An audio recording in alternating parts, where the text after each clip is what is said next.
Okay, so I'm live right now, and then I'm just going to check if it's live on the phone. It is. Oh, and perfect. Quality's all fine. Throw in the background so I farm a free viewer. Now the question is, I just uploaded this video, so I actually don't know if I should. Here's the thing. Okay, so usually when I'm live, I would post this video or the live stream right now, but I think because we're here. Yeah, no. We'll keep it going. Okay. I'm gonna unplug this just because we don't need to hear anything of the own audio.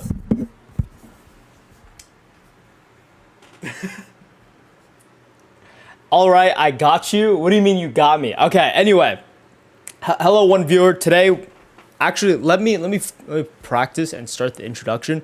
How about this? Come here, Arvin. Come closer. And call me Rambo. What up, Rambo? Okay. Let me make sure the camera angle's fine. Okay. I'm talking. Is this for video? I guess. I am going to re-upload these interviews that I've been doing on the main channel. Yo, what up, Rambo and Rambo's homie? Can't believe bro has friends. Cool. That will be the introduction of what we're going to talk about. Hello, everyone. Hello, everyone. This is Rambo's interview, and today we'll be talking to one of my closest friends. I've known him since elementary school, and the only redeeming quality about him is that he goes to UCLA. Do you want to introduce yourself? Hey, I'm Rambo's friend. My name is Arvin Singh. I also have a YouTube channel. Search up that name. But anyways, yeah, I'm a UCLA student, and if that is my persona in a nutshell, then I would not blame you. Yeah, you know, I noticed that before I even start the podcast or interviews, a lot of people change their personalities very quickly. I guess I had a personality change when I started the camera, but it's more or less understanding that there's a viewer component. But someone in the chat has said that people are surprised that I have friends. And honestly, are you surprised that I have friends? Yeah. Really? Yeah. Really? Yeah. Why? I don't know who you hang out with besides me. No, that's true. I mean, yes, that's true. I mean, realistically, right? I think my friend knows this, Arvin. I mean, do you want to explain why you think I don't have friends? I guess. You're focused. You're pretty focused on that. You don't care about social bullshit that doesn't exist. Right. So if you guys watch the videos, a big thing that I talk about is like the idea of pretty much living for other people. And once you go to college, actually, now that we mention it, you have a big fucking problem with people pleasing. Yes. Yes. Speaking is very powerful, but fuck you is a powerful thought too. Yeah. So if you guys don't know, a little bit of context. He is around your third year in UCLA, and since the very beginning, the whole system of our friendship is he comes back to UCLA, and then we have conversations about what's going on, and it's pretty much the same conversation constantly back to back, where it's quite simple. There's a girl he likes, he fumbles all the time, and then afterwards, he's also in this club, and he has this weird need to impress them, or has taken up so many responsibilities he doesn't do what he actually should be doing, which is what he wants to do, which is, now that I think about it, that's a lot of the things I say in my own videos. Yeah, whenever I watch your videos, it's like I'm just talking to you normally, except, you're on a screen. But right, but what do you think about the whole description I gave you? Because it was. Oh, that makes sense. That's very concise. Yeah, it makes sense. Are you offended? Nah. Okay. I'm past all the bullshit. Right. I experienced. And by the way, you say that every time you come back. No. Yes. Okay. Well, I used to be a fucking actor. What do you mean? It's ironic. People pleasing. I was a people pleaser. You were one of the people I was trying to please, probably. Really? Yeah. Okay. Like, oh, I'm going on a run with you. Like, I don't want to upset him, so I'm gonna be like, there's hope. I'm doing well, but like, really, I'm not. And I'm like, oh, I'm learning, but I'm really not. but like it takes a fucking summer in order to know where you should be, instead of fucking around with other people who don't give a shit. What do you mean? Tell me more. So I'm doing an internship, and when you do an internship, I kind of go like Alan mode, like. My name's Rambo. Keep going. Keep going. Keep going. Go ahead. Fucking go Rambo mode. Like Rambo mode, you're just on the grind, respecting your energy, but you're trying to optimize your life. So that's why college doesn't fit in like a nice fitting puzzle piece right now. Just like that with my internship, I'm like struggling to optimize my energy all the time. And I'm like, okay, I need to give up this, I need to give up that. I'm gonna focus on two things. I'm gonna do my YouTube on the side. I'm gonna do my internship. That's it. And in the process, you realize, man, there's so many distractions that I faced back at UCLA from this social bullshit that I don't need to pay attention to, and that completely does not even help me at all. Like, I get into a fuck everything mindset when I'm here in summer. Then when I go back, it all turns upside down. But it's completely different this summer. Like, I'm just done with it, tired of it. Lots of people have left my life, and I'm happy for that. So here's the thing. I think this is a big thing a lot of college students face. It's that once they get to that college, they pretty much face a pendulum. So a pendulum is like this idea where it's this entity, this energy that takes over a person. That's why so many people, our friends, many college students who go to university, they feel like there's this big personality switch. And then once they go back to their spot, they're like, oh my God, this is who I am. And then they keep on rebounding every single time they change their environment. It happens all the fucking time. When you're back in Chicago, you feel it. Another version of you were in it. Yeah, it's and like this is the thing. It happened to me too when I did drop out of college. Is that once I dropped out, I realized, this is kind of all bullshit. I didn't really care about my coding classes, but I cared enough to get an A. I didn't really care enough about my clubs, but I cared enough to say shit, impress people, and I think it's very interesting to always see you like once in a while, Arvin, because it always reminds me of where I could be, if that makes sense. And I see a lot of people like this. Like I'm glad I have a lot of friends who don't know what the fuck they're doing, and then I know what not to do, in a way, like where I shouldn't be, where I could have been if I didn't. Okay, I'm taking this because actually, here's the thing, okay? People talk about Rambo doesn't have a lot of friends or whatever the fuck, but realistically, I choose not to have a lot of friends because even if you go to UCLA, even if you go to a very simple school where the acceptance rate is really high, there's a lot of dumb people out there. And let me know if I'm sharing too much info, right? But there was this scene recently with Arvin, and there was this girl he likes. She's about to leave for she was about to graduate, and he got drunk and he said a lot of dumb shit. And his friends, which I'm assuming are equally not as socially intellectual as I am, they egged you on to do certain actions, which, is it fine if I say? He's too specific. Yes, they egged him on to do specific actions, which when he was telling me the story of like, oh, I'm going to text her and then I'm going to apologize in person. In my head, I was thinking, that's a fucking horrible idea. Why would you do that? And then his friends who go to UCLA, which are, high IQ people, they said, yeah, that's a good idea. So maybe that's a reason why I don't have a lot of friends, but it's because I don't need a lot of friends. And the reason why I mentioned this was because you were mentioning friends or something. I forgot. I forgot too. No, you came to me like about the friend thing. No. First was why you don't have a lot of friends. Then you asked me if I have a lot of friends. Then you're like, okay, well, you have a people pleasing issue. A lot of people. It's not you. It's something intrinsic, because it's biological. You have to care because. It's gonna be there regardless, but if it bothers you or not, like the saying, like anyone can experience anything, but how you react is what matters. Say that again. Anyone can experience any shit. Everyone can experience the same shit probably, but how you react how you react differentiates like if you're good or not.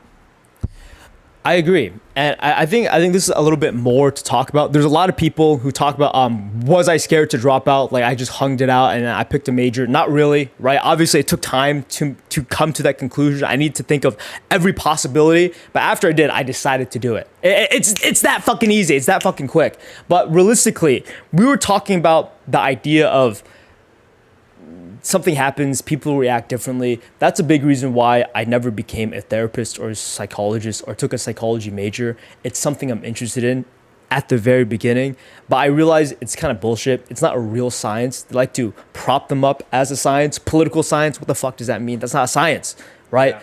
But they like to pretend that it is. And with psychology, it's kind of stupid and useless and dumb because every single time I enter a classroom about psychology or philosophy, I don't learn anything new because I already knew it just from my own life. And, you know, I really got nothing to say. I got nothing to say either. Where are we going with this? Psychology sucks? As a major? No, I mean, if anything, let's just focus more directly on you, Arvin, and school. You're about to graduate soon, I think in 1 to 2 years. 1 year. 1 year? Yeah. Where? The official graduation's in 1 year. Okay. Me leaving UCLA's in a year and a quarter. Where do you think you'll end up? Because you know, there's always big milestones. It's middle school, then high school, then college, and then I'm not fucking going to grad school. right. It's stupid. For me. I mean, I can't sit in front of a classroom just learning stuff. Look, I want to know engineering. Okay? What are you going to do? Go into a classroom and they teach you about like freaking atomic orbitals and everything? I don't want to know everything. I want to know what I want to know. It's stupid. And it's just the pattern is just gonna continue. Like I know you specialize when you're in a university and stuff. I'm sorry, when you're doing your master's or something. But I'm done with studying. I'm ready to work. Like I'm not getting anywhere. I'm going backwards. If anything, forcing myself to learn stuff I don't want to learn. Yeah, and it's a big reoccurring theme with a lot of people who do go to college or people who do drop out. A big thing they always say is it's kind of pointless. You're learning a lot of subjects and majors that you don't care about, and the things you are passionate about is completely diluted by everything else, and you have the same sentiment. And you know, funny enough, I asked about like what's going to be next. You want to work. Is there anything specific, like a job that's lined up, or? There is a job realistically lined up. This is the same place I've been doing my internships at, 3D printing and designing things, but yeah, that's like half of what I enjoy doing, maybe a third. I enjoy it a lot, but it's just a boring pattern, and I don't want to be stuck in that pattern. And that's why I low-key hope like I'm working on it already this year on like a different YouTube channel, but for my club, but trying to get the YouTube stuff going because I just love self-employment so much more than working for someone else working for a company who might not even know what they're doing. And then just going back and forth doing the same thing just to get paid. Keyword, just to get paid. Very good points, Arvin. I think there's a big conundrum a lot of people face, especially if you guys watched my most recent video about like how not to waste your 20s. It's very complicated because I get there's a lot of end goals, right? There's a lot of people who think they look very deep into the future in the context of I just want to go to a good college so I can get that good job so I can just get paid. Yeah. But what happens after that? And there's many people who are also so short-minded, especially when you go to college, where it's simply just I want to have a good time, I want to drink, I want to have sex. That's good, that's cool. And there's the people that think they're better by saying I just want to get a good job. But what happens after the good job? You're mindlessly working for some company. They become the NPC. They become the NPC. And why do you say that? You know people who do become NPCs following that route? Yeah, I know a lot of great smart people who are extremely academic. And I don't mean to shit on them. They do whatever they want. But to me, they're just NPCs, and I should not be sucking their dick or anything just because they have higher grades. You're projecting right now. say that again. Say that I'm again. projecting. Say that again. Say that again. There are a lot of people with like higher grades than me, but I'm not gonna suck their dick just because they have a higher grade, even though I think they're just NPCs to me. You know what? Now that I think about it, so Arvin. Hold on. This is an interesting perspective because right now I'm like in the middle. Like there are people above me. We're talking about academics here and like how university oriented you are. There are people above me, then I'm here, and then there's you who's below me. And we're not talking about just general like superiority. I know. We're talking about just the academic stuff. Yeah. And I'm like getting pulled towards your side because I'm realizing like that side is not for me. My brain does not work like that. How do you view me as in that way, like from the other side of it? How do I view you as like someone who's living their life? You mean Academically. How do I view you academically? You could be better, right?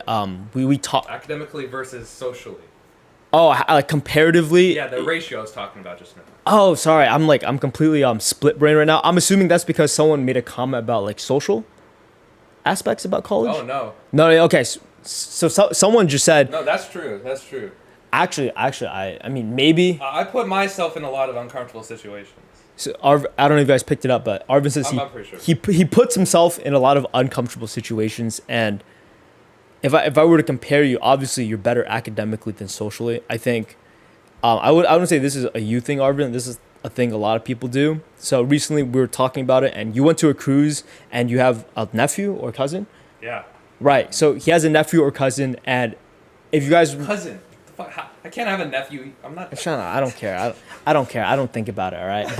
But the entire thought process was when I also went to the cruise, it's kind of a social thing because everyone's on vacation. Everyone's open to and willing to have a conversation. And I didn't leave it in the video, but in the video itself, I pretty much talked to a lot of people. I even briefly mentioned it. I went on a double date with another couple our age, and it's because I striked up the conversation. We were sitting next to each other. We were like aware of each other, but we never said anything. And then whilst there was a scene of just quietness, I started up the conversation. I don't know what I said, but we had good chemistry and we went on a double date. We had fun.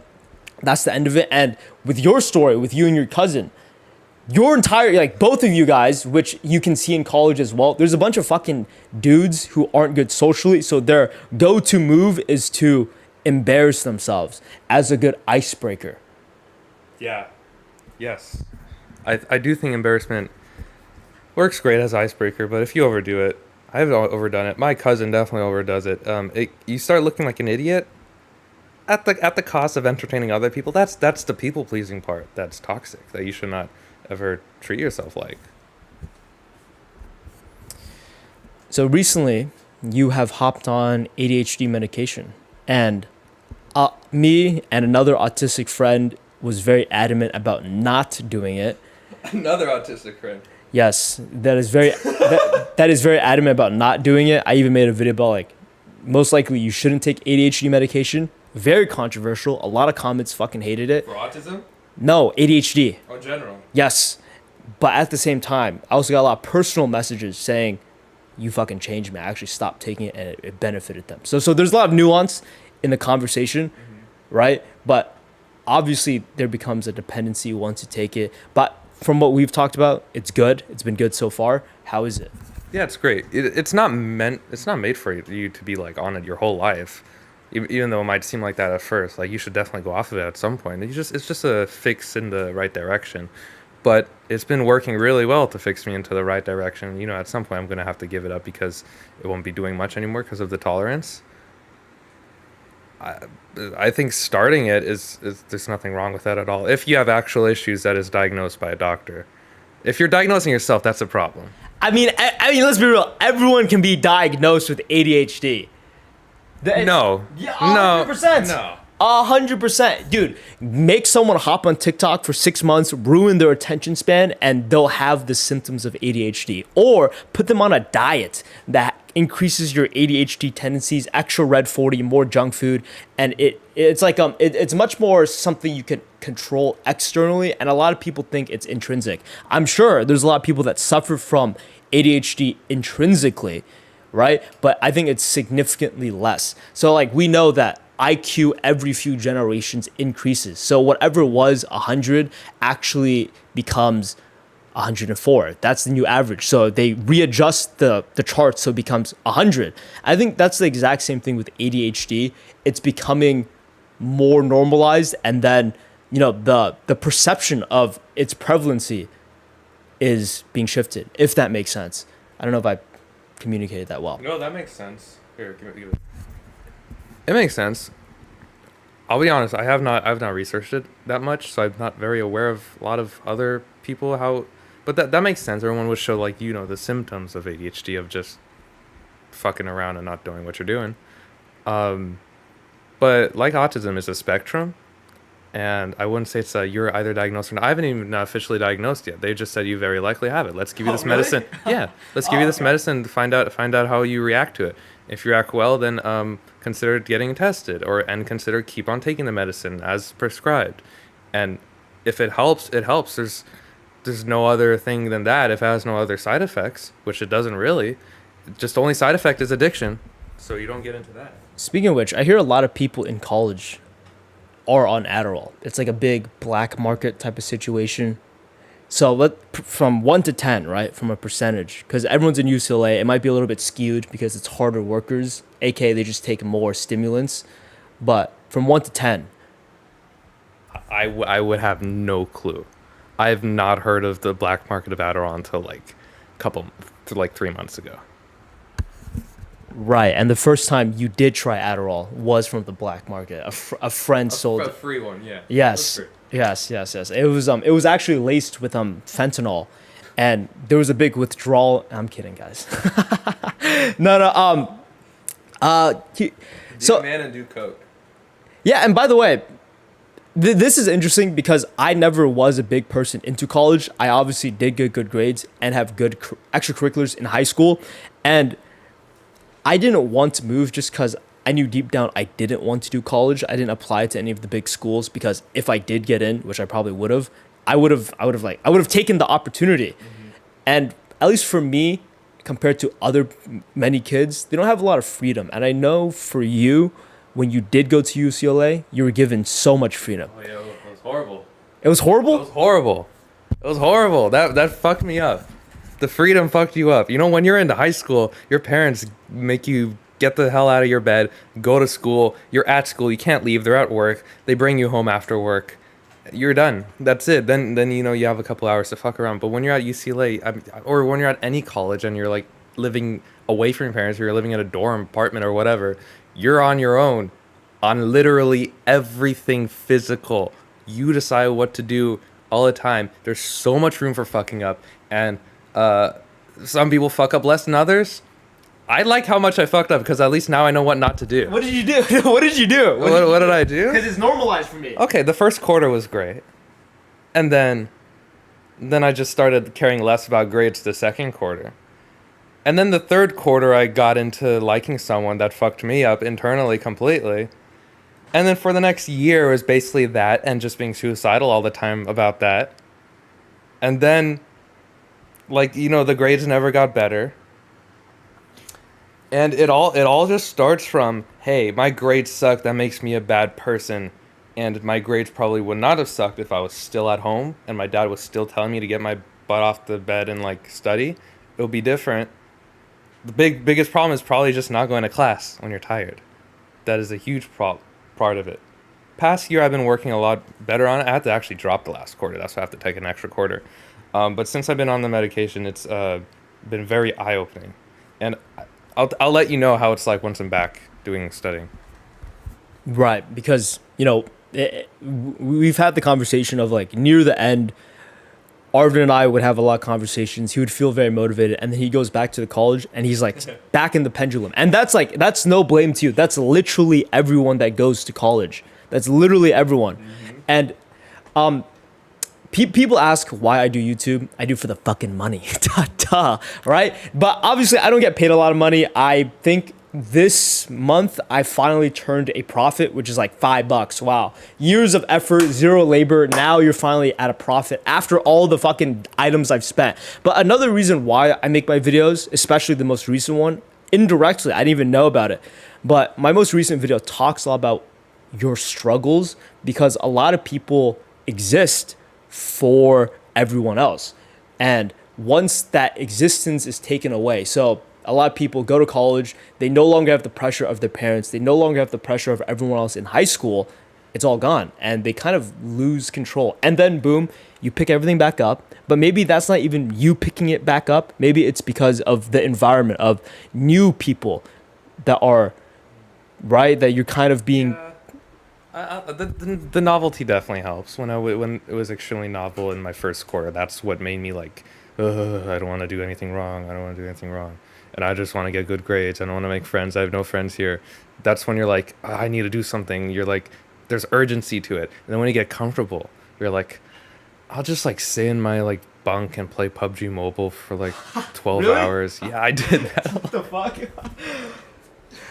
That's by the way, you do go to like a actually, I mean, it's pretty good. You go to a good school, a good school compared to many other schools. Is there this air of superiority? And be honest, because if I was in your position, I would be like, fuck you guys, I'm in UCLA. But it's gonna happen once it become like I have more subscribers. Fuck you guys, I have 10 million. Have you crossed paths with someone that's not in your school or less than, and you're like, fuck this guy? Because that's one of the good parts of being the elite. It's weird. Sometimes I can't believe I go to UCLA because I feel stupid. And then also I can't believe a lot of other people I see that go to UCLA because they're also stupid. And I only realize that UCLA is a good school when I talk to people who don't go there. But everyone there either wants to kill themselves or kill each other. That's probably how most big schools are anyways. Yeah. So, yeah, I do have a friend who's like, fuck you, UCLA, I'm graduating, I'm going to work. I'm pretty sure that's how it's going to be for me. I didn't think I'd get there, but that's how it's going to be for me. Yeah, we've actually never talked about this, but what's it like being at UCLA? I heard every big school, it's very competitive because they're very competitive in high school, assumingly. And then once they get there, it's more of like a free-for-all where it's skill-based matchmaking. And everyone, again, is like used to being at the very top. So it's more competitive. I'm assuming everyone's trying to like eat each other. It refilters.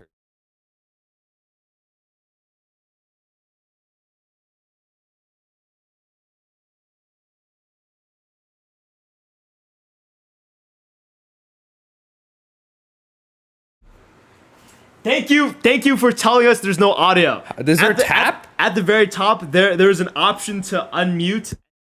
So, hey, stop it. Okay. You're holding it upside down. That was your fault. Yo, shout out to them. Okay. Well, you can talk now. It'll show up red. Okay. Yeah. It's a filter. It's a huge filter, but it's a double filter because there are two schools involved. When you're in high school, I was at the top of the filter because I had good grades. I had a club. I was leading a club. I had great friends, and I knew, like, I felt the environment of. Don't forget you're rich. Yeah, I'm like upper middle class. Yeah. You had tutoring, by the way, for your essays or something, right? Yeah. Yeah. Well, okay, that was for college essays. That was mostly on like how to. 'Cause, dude, I was so bad at like articulating myself back then. I got really good at articulating. That whole like class or that whole tutoring thing was basically just articulating yourself on paper. But anyways, there are like half the students who don't go to college, and there's half the students who do go to college, and all the students who do go to college have a hope like I'm gonna do well in the future. And then when you're at college, the playing field is leveled again. You're at everyone your level. A new filter emerges, and it's not necessarily the people who are best in high school. It kind of just imagine like a chessboard reorienting itself automatically after a while because the game continues. You have new people at the top. You have new people at the bottom. I'm definitely at the bottom. At UCLA. You can't say that to yourself. You can't say that to yourself. You can't say that. I don't care that my GPA is 2.8. Okay. I don't care. I don't care. Telling it to people. There you go. No, I like telling you. I love being vulnerable because I'm not okay. Maybe part of me is just trying to entertain others, but I entertain. Right. I was literally thinking about that. I entertain myself by being stupid sometimes, but not stupid in terms of fucking dumbass, but like vulnerable type. You think that's a good cycle to have mentally, right? So, for example, there's like a gambler. He when he loses, there is some sort of satisfaction, and same thing with like you publicly embarrassing. By the way, I don't on the cruise you didn't public embarrass yourself. It was like you were with the little cousin, Oh, and the you were little like cousin was you were bouncing off of each other, but at a lower scale, right? He was doing most of the heavy lifting for whatever fucking social embarrassment we were doing. I was in the background running away from him half the time. What were the emotions you had in UCLA? Like the happy moments, the envious moments where you're envious of people, the angry moments, the moments where you felt calm. You can take time to think. Yeah. I'll give you a mosaic of moments from the beginning. My first time cheating on a huge test. Amazing. Okay. My first time getting Why was it amazing? because it was online. I felt smart because I'm like, I'm here to use my tools to get this degree, not to create a fictional dick measuring contest with other students. And then my first D was in my second quarter. My first anything below a A. And then for a final grade, that is. So that sucked. My first real crush. That's the beginning of a huge pit of death. All right, but initially the lovers. Oh, okay. Initially, like the lovers phase of being obsessed. Yeah, that was okay. Actually, no. Thank you for bringing that up. That was the best week of my life, for a while. That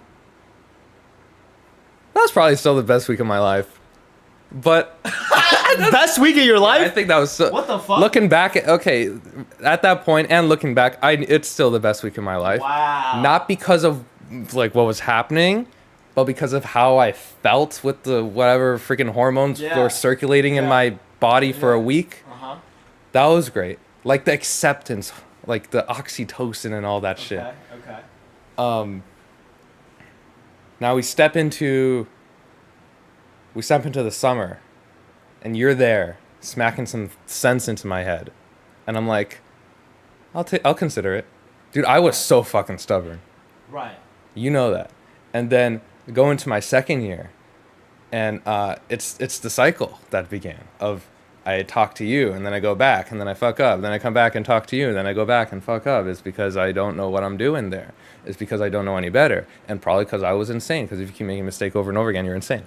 And then I do my internship, and then my internship riles me up and tells me, hey, I matter to a lot of people because some people actually value my skills. But then in the next year's internship, this year, I'm like, they value my skills probably because I'm an intern. They want me to stay there. They want to at least portray they value my skills.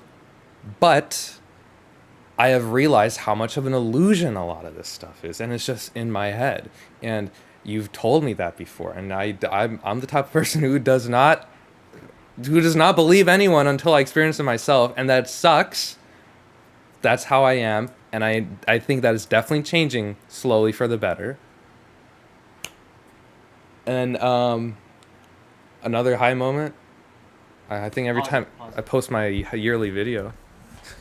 So, you from what it sounds like, when you were at UCLA, you were struggling a lot with self-confidence or self-worth. Yeah. And more importantly, do you think it's something you have always struggled with, or did it start being introduced when you're in that UCLA environment?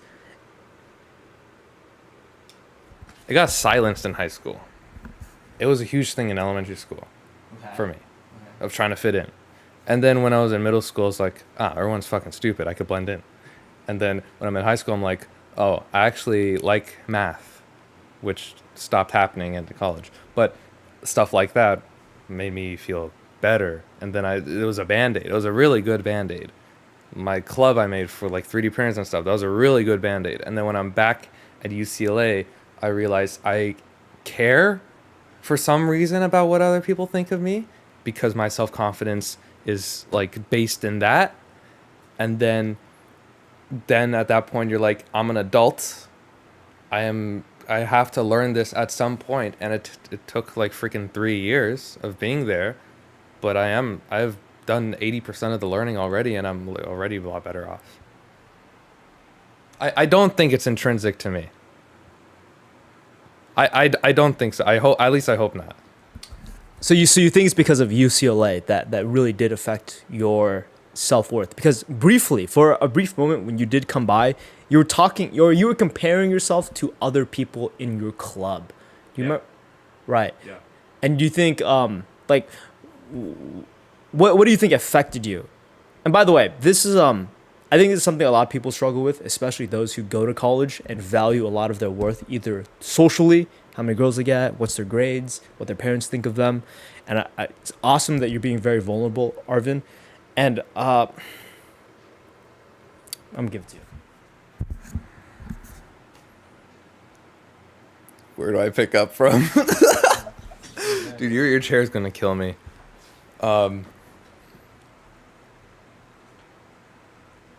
There is a very subtle, even at my job, my dad's deep into this issue. I'm not, because I'm just an intern there. Nepotism. I don't. It works great. Nepotism is great. I agree. People hate on it, but it's like obviously if there's an opportunity, it's an opportunity. It doesn't matter. Agree. If there's an organization and there are a bunch of people, it's like the Lord of the Flies type of situation. Yes. There is going to be freaking chaos because no one will agree with each other. This is literally how politics, like, freaking explodes on the national level. People won't agree with each other subtly. Then there's a competition of, I need to be the best. I need to look the best. I need to feel the best. I need to talk the best. I need to work the best. I need to create the best product that everyone else is also working on. And even though people might not directly say it, because it's against, the culture that people are keeping up of, I want to keep them as friends so that I have someone who believes that I'm better than them. And then that gets into some people's heads. Some people do well because they're probably just freaking lucky. Some people just look good. Some people just are some people are just in a freaking shithole of a household that makes them do perfect at the cost of their mental health, so they look good. But they look like they're doing good, but they're not. Then there's NPCs who are just freaking, they're just always in the middle.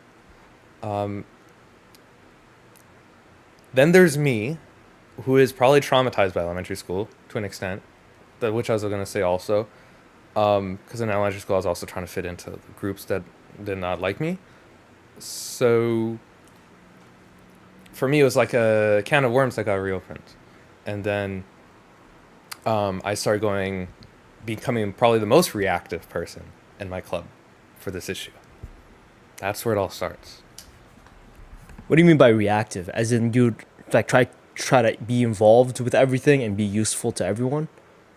More volatile in every direction. Yes, try to be more useful. Actively trying to sculpt your image without making it obvious. So you're putting an effort into making the first design for this engineering project, so you seem like the smart one because you made it before others, or telling someone, I'm telling you so, I'll tell you, you'll find out in the future that it doesn't work, that X does not work, and then in the future I'm like, X did not work. And it doesn't always work like that. You can't predict the future. So I take those insane risks of doing stunts that I think will help me, but then end up either miraculously helping me or backfiring because I was wrong. And then when I'm wrong, I feel, oh shit, I'm wrong. I took a shot to the chest.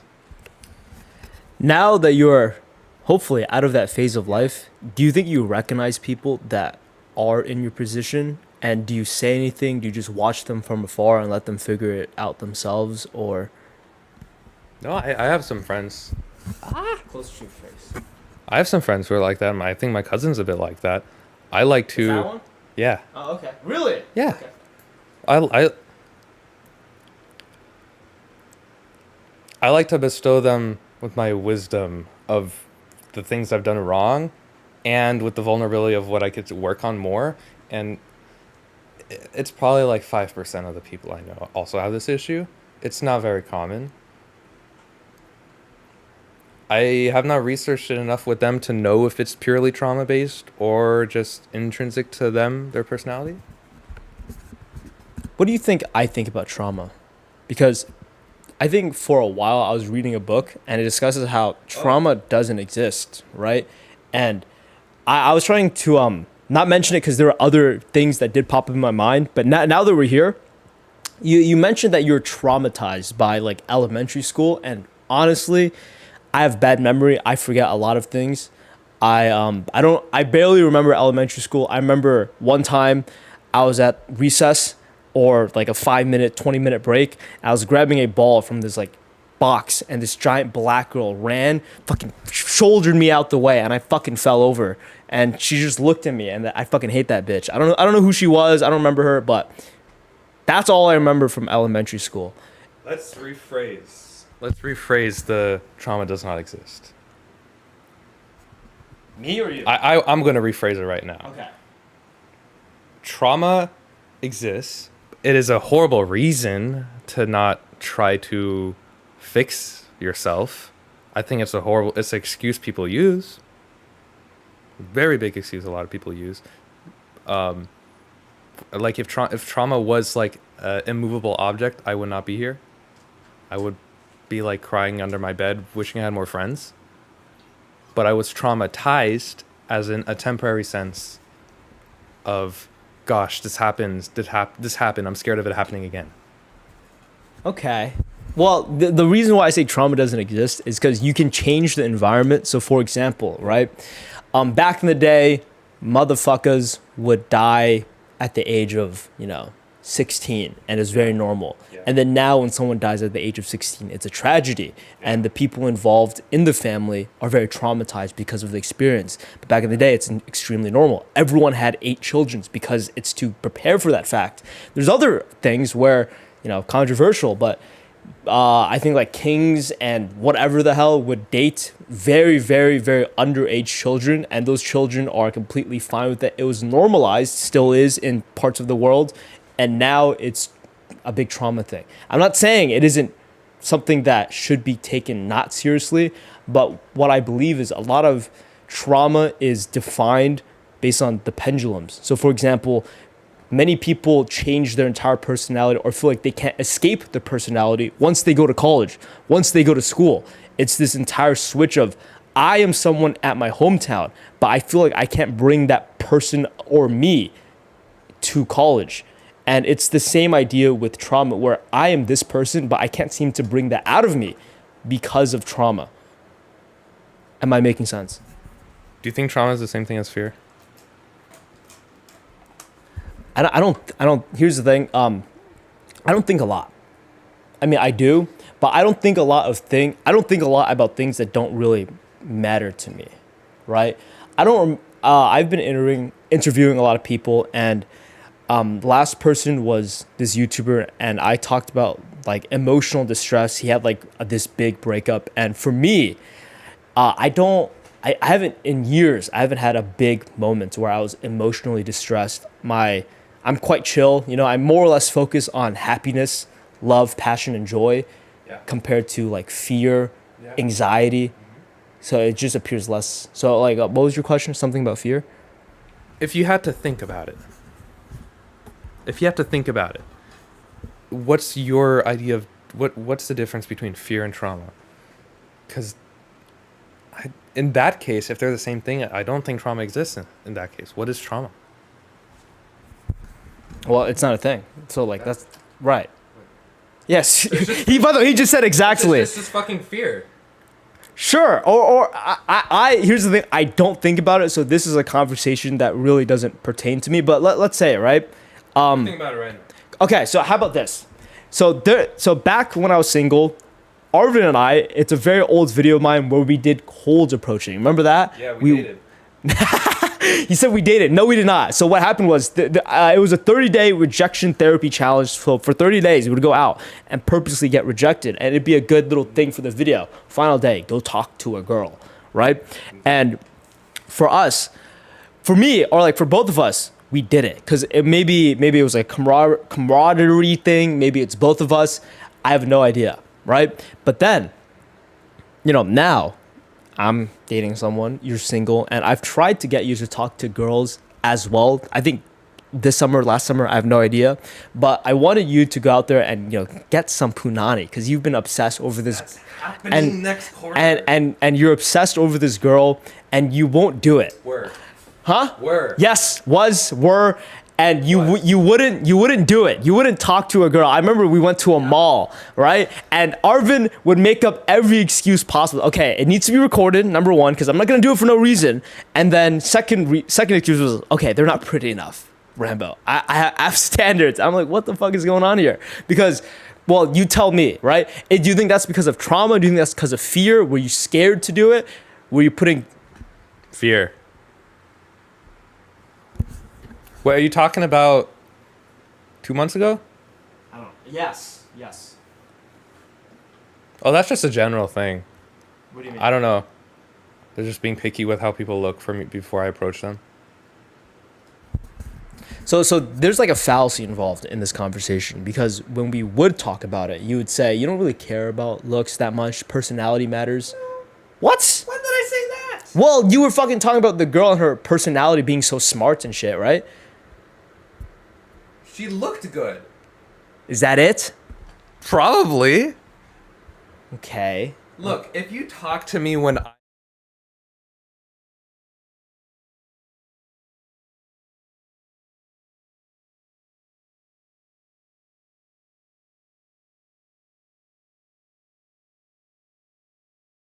Fuck, stop.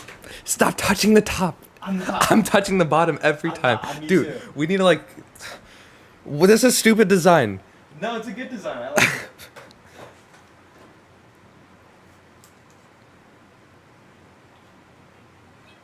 If you talk to... okay, at least how it used to be. Because I've had crises this summer that I'm honest about now. But if you talk to me back then when I'm in a crisis, either I would reject the fact that I'm in a crisis or reject how I got into that crisis. By the way, can you stop saying I and just saying it's like it's not associated to you anymore. And by the way, Old Arvin. No, don't even mention yourself. A lot of people would, right? Like disassociate. I think that's very important in how you use vocabulary. I think that's very important. A lot of people don't realize, right? Because every gambler says they're not addicted. Every alcoholic says they're not addicted. And you saying, "Oh, I am someone who associates myself with a person who doesn't." You know what I mean, Arvin? Yeah. It's not you. Everyone in a crisis says they're not in a crisis. Yeah. So if you see someone doing that to you or talking to you about it, be mindful of that because they probably don't know what the fuck they're talking about because they're blinded by their problems.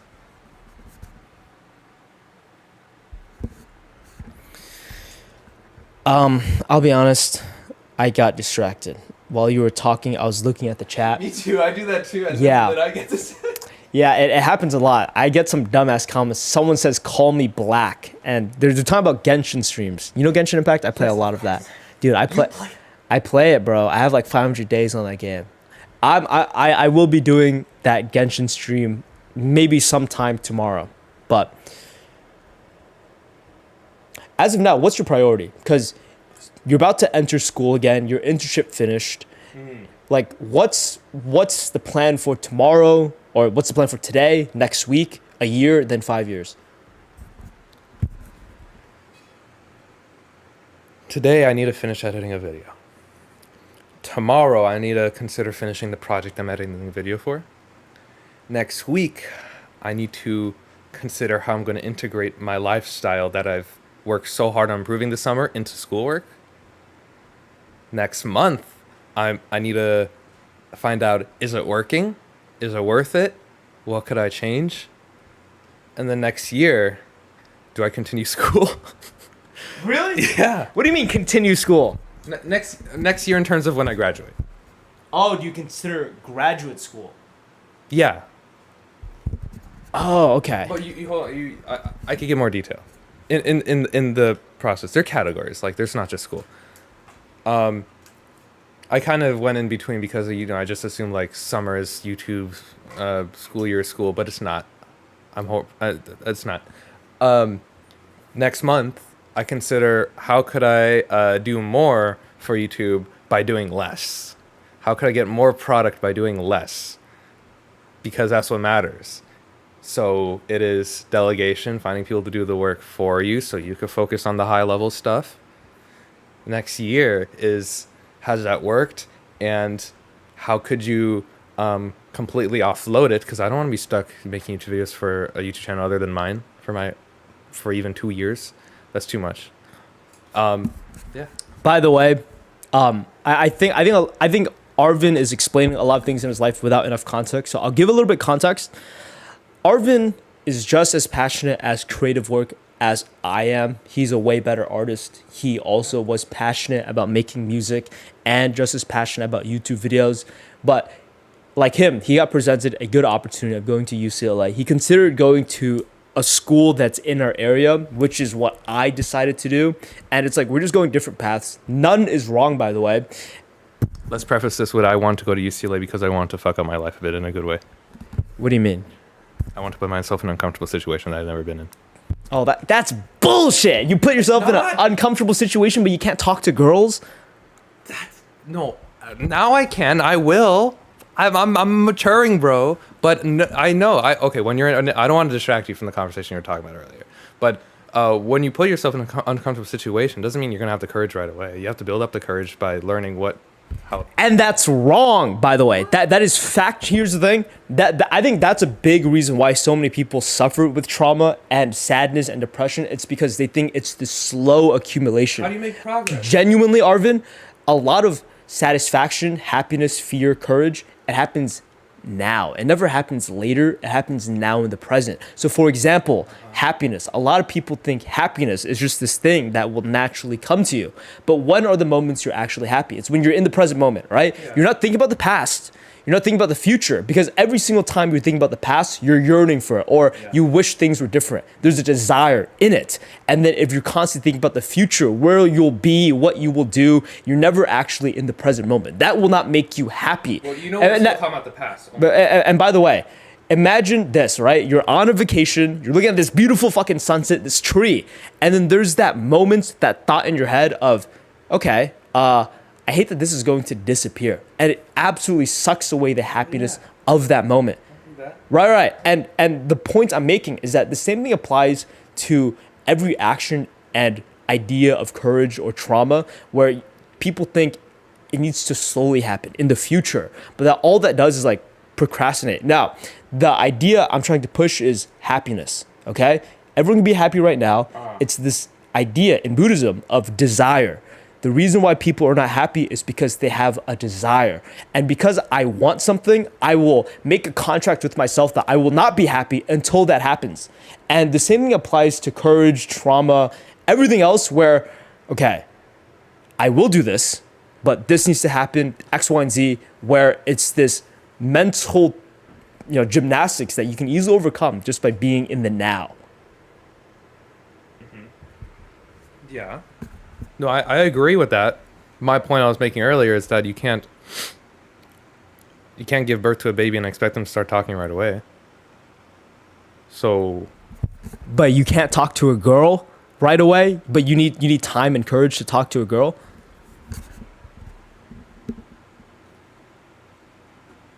Hold on. I needed. In terms of I was not capable. In terms of I was stupid. That I did not follow a lot of like rules. Not you. That is stupid. The idea of what that. The idea of person being in UCLA not having the courage to talk to girls is stupid. Right. But that's at the beginning, and when they grow and they realize why it's a stupid way to think, especially if the person who said person is like hella stubborn and needs to suffer in order to learn, then at some point they will start having the courage to talk to people without having to think about it so much and overthink it. And like you said, that also applies for like just in general, overthinking moments and be like, oh, this moment's gonna leave me at some point. That's just overthinking. And you're right. What matters is what's in the now. And you sometimes people are not capable of thinking that right away. Yeah, and the reason why I mentioned this is because excuse me, fuck. This happens in our conversations where I just forget. It's all right. Fuck. What was I gonna say? I was gonna say something really banger. It was gonna fuck. Let me think about this. Can you rehash what you were talking about, Arvin?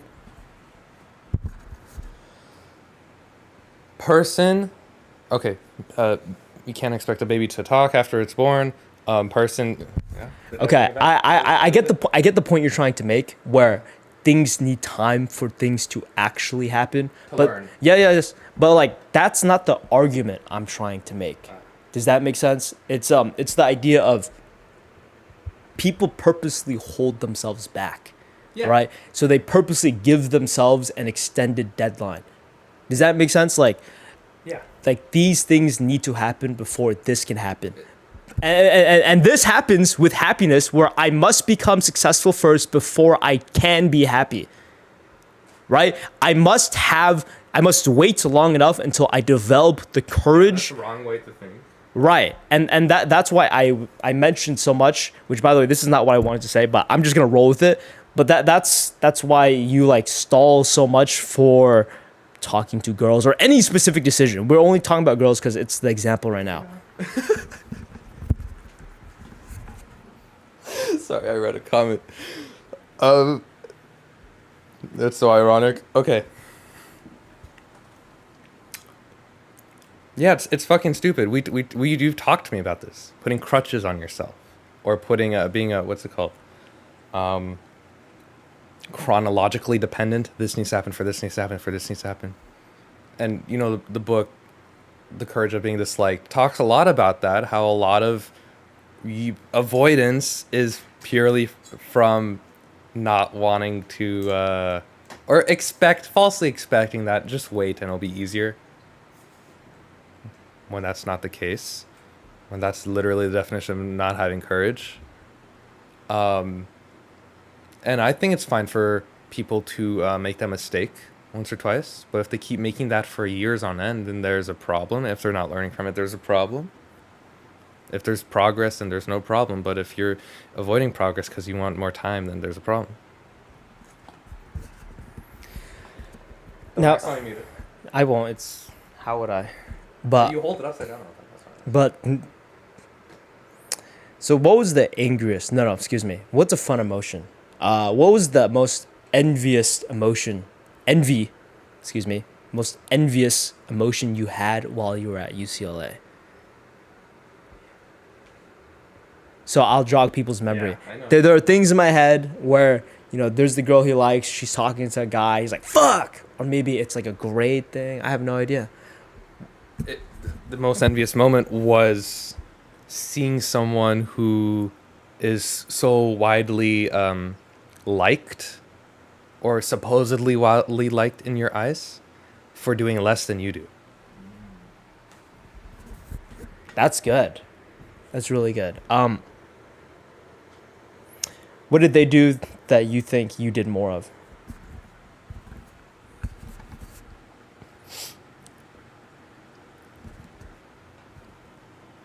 Meaningful,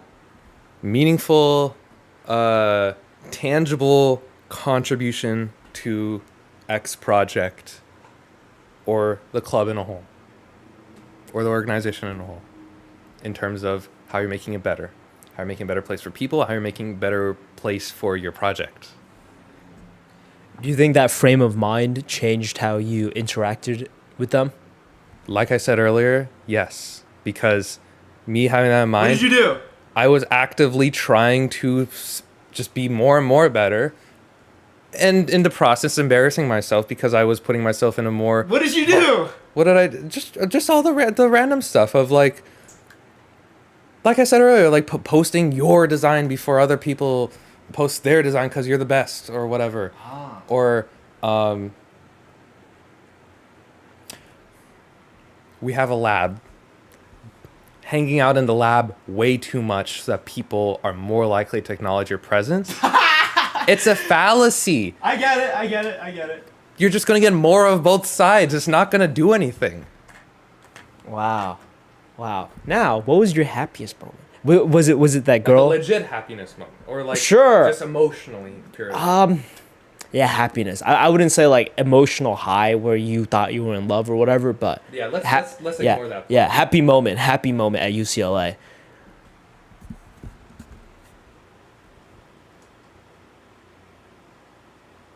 Let me think about this. Never had to do with grades. Make that clear. And yeah, it always had to do with the club, which is a problem. And nowadays, it's always has to do with me in the recent like few months during summer, because I'm still working on the club even during summer. But it always used to be based around I made a project, or I made a design that works really well, or I made a YouTube video that I really like watching myself. Then I feel, oh, I'm a YouTuber.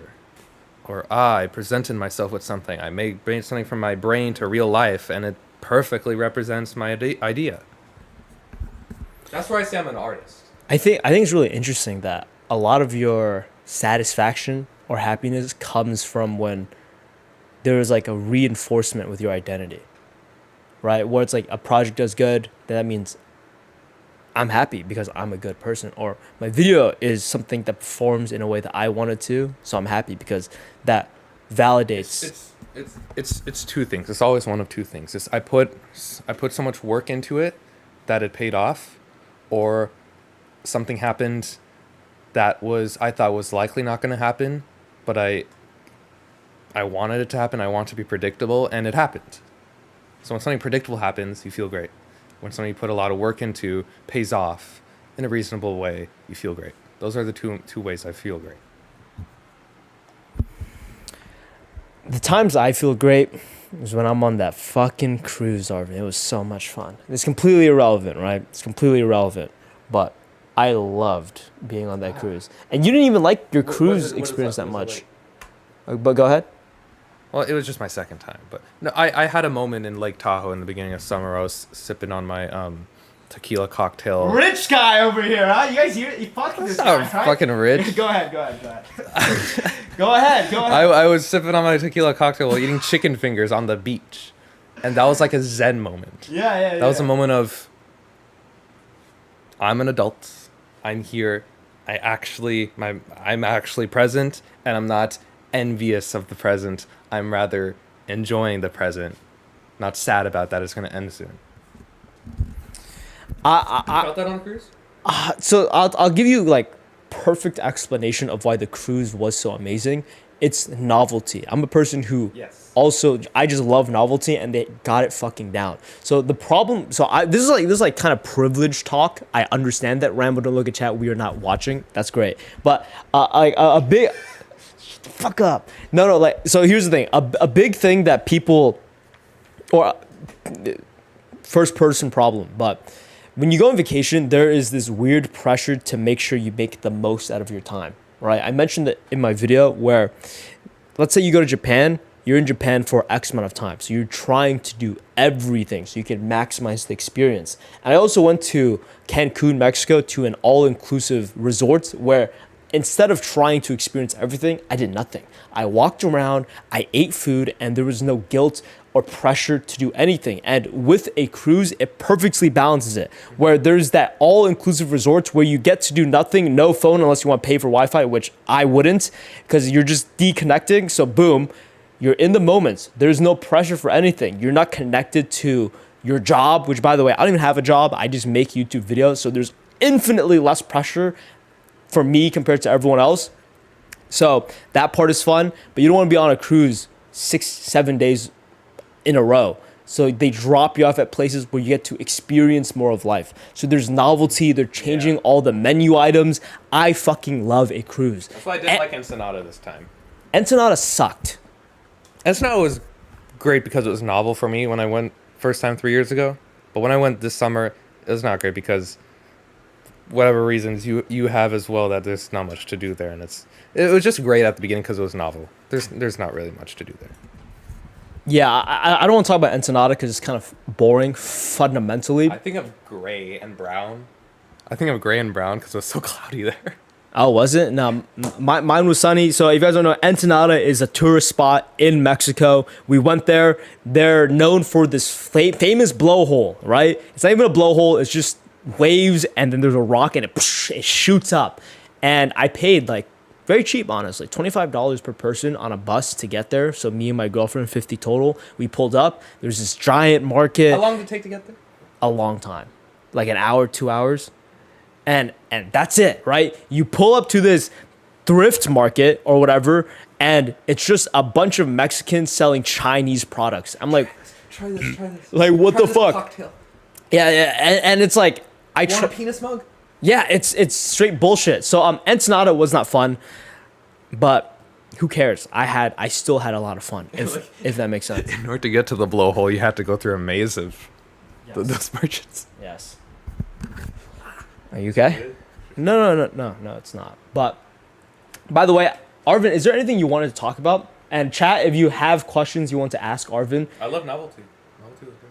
Yeah, I think it's a human thing for sure, because I know it makes sense for food. If you're eating the same food over and over again, you won't have a nutritionally balanced diet. So you kind of seek novelty. I don't know about how experiences work with the human brain. But is there anything else you want to talk about, Arvin? Hit me out with a random question. 3, 2, 1. Do you like empanada? And then someone says, Rambo, do you use Mega Knight? No, I don't. I use Expo. So these are things you don't know. You don't really play games other than Minecraft. Yeah, I play Minecraft whenever I don't want to study for a final, and that's only for 2 weeks. So probably like total 4 weeks of the year I'd play Minecraft. I definitely spend at least 2 weeks a year playing PUBG Mobile.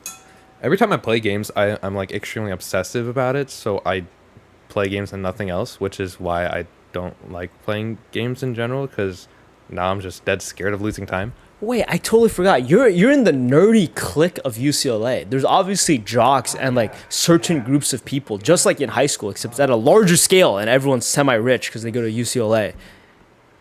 Yeah, like, have you interacted with the other groups? Have you interacted with the Asian group, the black group?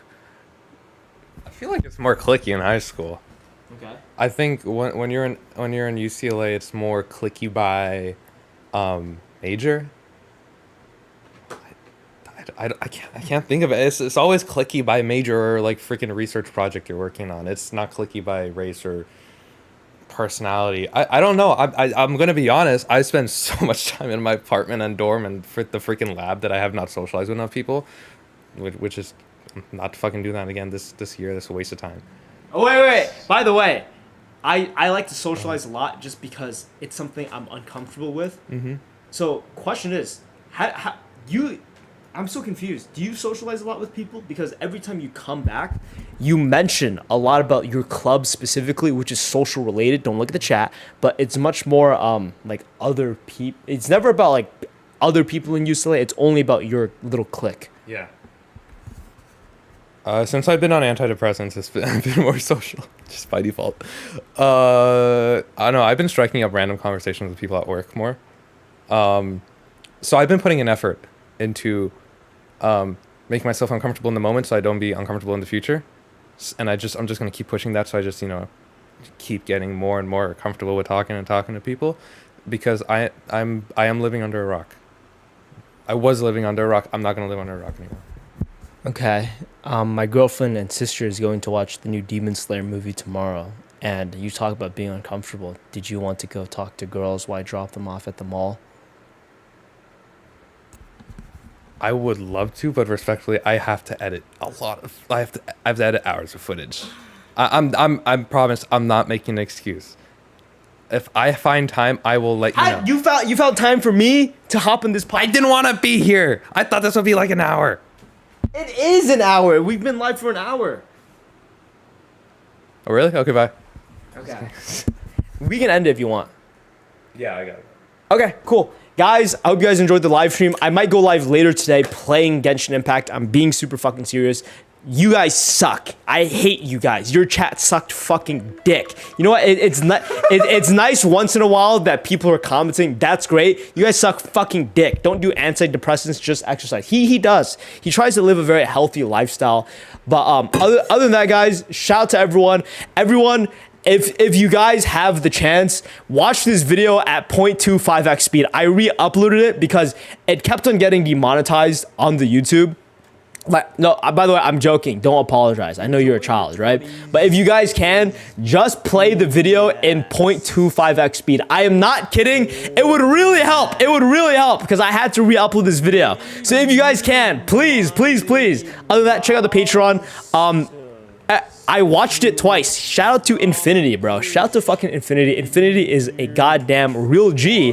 Arvin, do you want to say anything before you leave? Maybe inspiring words, maybe advice on how to talk to girls. Yeah, if you...